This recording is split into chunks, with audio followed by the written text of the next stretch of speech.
Hi hello ನಮಸ್ಕಾರ ಸ್ನೇಹಿತರೆ, welcome back to all in one YouTube channel. ಇವತ್ತು ನಾನು ನಿಮ್ಮೆಲ್ಲರಿಗೂ ಎಗ್ ಬುರ್ಜಿನ ಹೇಗೆ ಮಾಡೋದು ಅಂತ ತಿಳಿಸ್ಕೊಡ್ತಾ ಇದ್ದೀನಿ.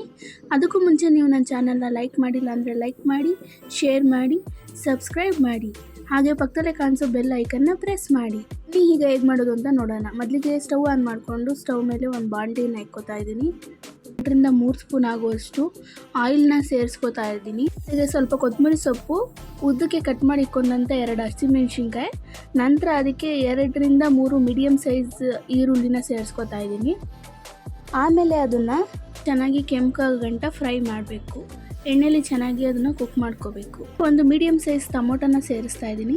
ಟೊಮೊಟೊನ ಸೇರಿಸಾದ ನಂತರ ಸೌಟಲ್ಲಿ ತಿರಿಬೇಕು. ನಂತರ ಅದಕ್ಕೆ 1 ಸ್ಪೂನ್ ಆಗುವಷ್ಟು ಶುಂಠಿ ಬೆಳ್ಳುಳ್ಳಿ ಪೇಸ್ಟ್ನ ಹಾಕೋತಾ ಇದ್ದೀನಿ. ಹಸಿ ವಾಸನೆ ಹೋಗೋವರೆಗೂ ಚೆನ್ನಾಗಿ ಫ್ರೈ ಮಾಡ್ಕೋಬೇಕು.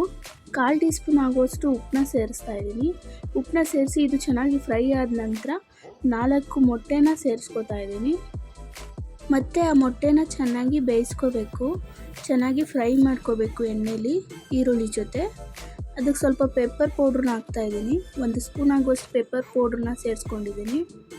ಪೆಪ್ಪರ್ ಪೌಡ್ರನ್ನ ಸೇರಿಸಾದ ನಂತರ ಅದನ್ನು ಚೆನ್ನಾಗಿ 1-2 ನಿಮಿಷ ಫ್ರೈ ಮಾಡಬೇಕು ಎಣ್ಣೆಲಿ, ಇಲ್ಲ ತಳ ಹಿಡಿಯೋ ಚಾನ್ಸಸ್ ಇರುತ್ತೆ.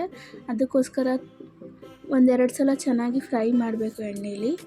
ಇದೆಲ್ಲ ಫ್ರೈ ಆದಮೇಲೆ ಸ್ವಲ್ಪ ಚಿಲ್ಲಿ ಪೌಡ್ರನ್ನ ಮೇಲೆ ಉದುರಿಸ್ಕೋಬೇಕಾಗುತ್ತೆ. ಹಸಿಮೆಣ್ಸಿನ್ಕಾಯಿ, ಮೆಣಸು ಪೌಡ್ರು ಮತ್ತು ಚಿಲ್ಲಿ ಪೌಡ್ರ್ ಎಲ್ಲ ಸೇರಿಸಿರೋದ್ರಿಂದ ಇದು ಖಾರ ಇರುತ್ತೆ.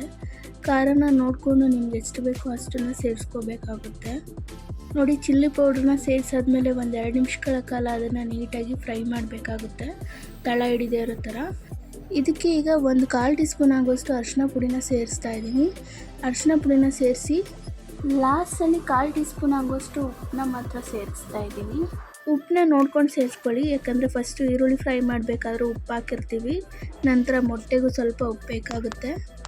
ಎಲ್ಲ ಹಾಕಾದ ನಂತರ ಒಂದು 2 ಮಿನಿಟ್ಸ್ ಇದನ್ನು ಚೆನ್ನಾಗಿ ಫ್ರೈ ಮಾಡ್ಕೊಳ್ಳಿ. ನೋಡಿ, ಈ ಥರ ಎಗ್ ಬುರ್ಜಿ ಮಾಡೋದ್ರಿಂದ ನಿಮಗೆ ಒಳ್ಳೆ ಟೇಸ್ಟ್ ಸಿಗುತ್ತೆ, ಹಾಗೆ ಟೈಮ್ ಕೂಡ ಸೇವ್ ಆಗುತ್ತೆ. ಕ್ವಿಕ್ಕಾಗೂ ಮಾಡ್ಕೋಬೋದು. ಈಗ ಎಗ್ ಬುರ್ಜಿ ನೀಟಾಗಿ ಫ್ರೈ ಆಗಿ ಒಂದು ಒಳ್ಳೆ ಕನ್ಸಿಸ್ಟೆನ್ಸಿಗೆ ಬಂದು ರೆಡಿಯಾಗಿದೆ.